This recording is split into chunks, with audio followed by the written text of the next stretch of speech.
Yo, what up guys, I'm Sammy. And I'm Lucas. And welcome back to Patched, and today we're going to be reviewing the SteelSeries Prime Wireless Gaming Mouse. It's actually kind of expensive, it's $130, so if you guys do want to get it, we'll leave a link in the description box. But let's get started right off with the shape, and if you guys couldn't tell, this is an ergonomic shape. It's a pretty large mouse, but also look at that arch, guys. This arch is really high, and I would even say, usually I don't really care. I actually like high arches, right? But this mouse is so high in the arch on the left side of the mouse right here that it makes my finger or like my hand go like this when I'm gaming. It feels a little, I wouldn't say uncomfortable, but it feels a little weirder than I'm used to. I definitely needed to get used to it, but once I did, the palm grip is actually pretty comfortable. I feel like I would have liked it a little bit better if it was flatter, but that's just my opinion. If you like high arches, especially on the left side, you'll definitely like this mouse. And I have small size hands, and my fingers don't really get that close to the edge, so that's pretty nice. And I had really no issues with fingertip or claw grip on this mouse. I have larger hands, and I was using this primarily as a claw grip mouse, and had no issues with it. Even as palm, my fingers just barely go over the edge, and it wasn't a problem for me at all. So honestly, with this mouse, if you have larger hands, I'd say claw grip is optimal, but you can do a fingertip grip as well. Now, this mouse actually uses some magnetic optical switches, which are rated for 100 million clicks, which is crazy. That's a crazy amount. And that sounds crisp. Yes. And it feels like that too. It's very crisp, tactile clicks. They're awesome. I love the switches on these guys. Yeah, I would say just nitpicking for me personally, I would have liked a little bit less post travel, but again, that's nitpicking. You know, the switches feel super nice, but even though it is optical, I did notice a little bit of latency. You know, nothing like terrible, but I did notice it being a little bit slower than my wired mice. You know, so if you want something very responsive as far as the clicks go, this probably is not the best option.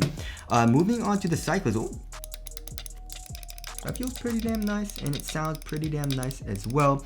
The mouse buttons are quite small though, so you definitely do need to get used to. Look, it's so thin, you know, so I needed to get used to it a little bit. Usually ergonomic mice, especially with, you know, the sides being this large, they make the side buttons a little bit larger, but in this mouse they made it super narrow for some reason, so that kind of sucks. But like I said, the click feels great, and it doesn't feel super mushy either. You know, usually gaming mice have super mushy side buttons, but this one feels very nice. Pretty normal post travel and pre travel, I would say. Yeah. I wouldn't be opposed to having side buttons on the other side as well. It wouldn't hurt, but most mice don't do that anyways. So this honestly just feels really good in the hand. It didn't take as much getting used to as I thought it might. Usually SteelSeries mice for me, I don't know what it is about their designs, but they usually take some getting used to for me. This one really didn't. I just snapped right in game with it and was able to use this flawlessly. Their sensor is the TrueMove Air sensor for their wireless connection. I personally didn't experience any issues with latency, but I guess that's to the user, so I'm not sure.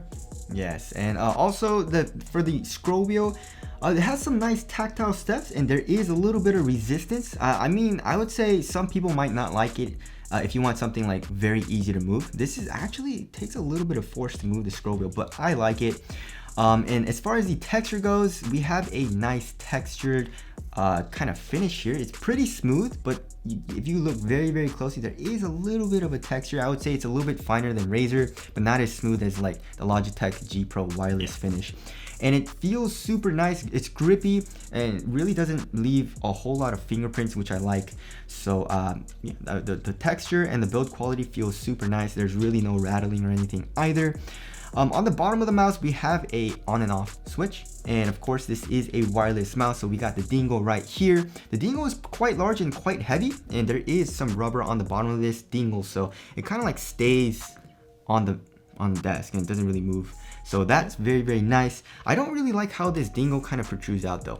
It's kind of a fat dingle. Yeah, look at that. Yeah, it's a fat dingle. Not a huge fan of that. And the wire, it's braided, but it doesn't feel like your traditional like very loose paracord type cable.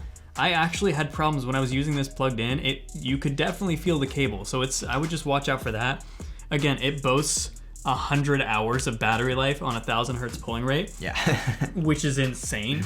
But I mean, if that's the case, again, it's got fast charging, so you really never have to worry about doing that while you're in game. But if you do, that sucks. So there is pretty much no RGB on this mouse. You know, we only got RGB here on the scroll wheel, which, I mean, I turn it off for maximum battery life, but of course RGB gives us better performance as gamers, right? It's true. True. Factual. Exactly. All right, and also on the bottom of the mouse, we got some pure PTFE virgin feet. Virgin grade yes. PTFE feet. Yes. And it looks so weird. It looks like a little smiley face. It does. Like it's got 2 eyes, got the nose. Yeah, it has a nice little blue grayish color. Super smooth, very, very nice when you're playing with it. And really, we had no problems with these skates at all. As far as the weight goes, let's check the weight. 81 grams. It's advertised as 80 grams, so they lied to us by 1 gram. I want my money back. Disgusting business practice, honestly. Yes, we're suing them. No. So 80 grams, I mean, it's not super light, but then there's a very large battery in here giving us 100 hours of battery life. So Exactly. not really gonna complain about that. Also, 80 grams is not terrible. I mean, 80 to 9 grams is sweet spot for us personally, so we don't really mind it. But obviously, there's people that want a super light mouse. If you do, this probably is not the best option. Honestly, these days, and call me a boomer, but I'm willing to give up Yes. a light mouse if it means that I don't have to have a bunch of holes and quality control issues. Exactly. If I can go without those, I'll give up a light mouse any day of the week. That's just how it is. We're boomers. So this feels really great in the hand. It's perfectly balanced, and it's a good mouse. It feels quality.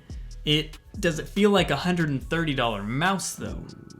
I don't know. It's on sale for $90 at the time of making this video on their website. I think for that price, it would be good if you like ergonomic mice. I wouldn't say this is a good mouse to just test at that price, but I'd say if you like ergos, this is a good choice at the price of $90. Yeah, I mean, as far as like the overall like build quality and performance of the mouse, I mean, there's really nothing wrong with it. You know, it's a nice mouse. I would say if you, like Lucas said, if you want an ergonomic shape and something wireless, this is a great option. And the battery life is just so nice. That 100 hours of battery, I really found myself never having to charge this mouse. So, I don't know, that $130 price tag, I don't think is a huge issue. You know, and you're getting great quality, like I said. But there are other options out there for a cheaper price. Yeah, I don't know. I would recommend it though. This is I enjoyed the mouse. I really liked it. So again, that's totally up to you guys in what you guys are looking for in a gaming mouse. Yeah. I think this is worthy of keeping on my desk. I would keep this mouse on my desk, but also they do have a Prime Wireless Mini that's coming. We haven't been able to get our hands on it yet, but it seems like a really good deal. So I would check that out as well if you have maybe a smaller hand or you just like lighter, smaller mice. That may be the mouse for you. So look into that for sure, and hopefully we can get a review on that soon enough. Exactly. So anyways, that about concludes our review on the SteelSeries Prime Wireless. Again, if you guys do want to get it, we'll leave a link in the description box, but that's it. Thank you guys for watching, and we'll see you guys in the next one. See you in the next one.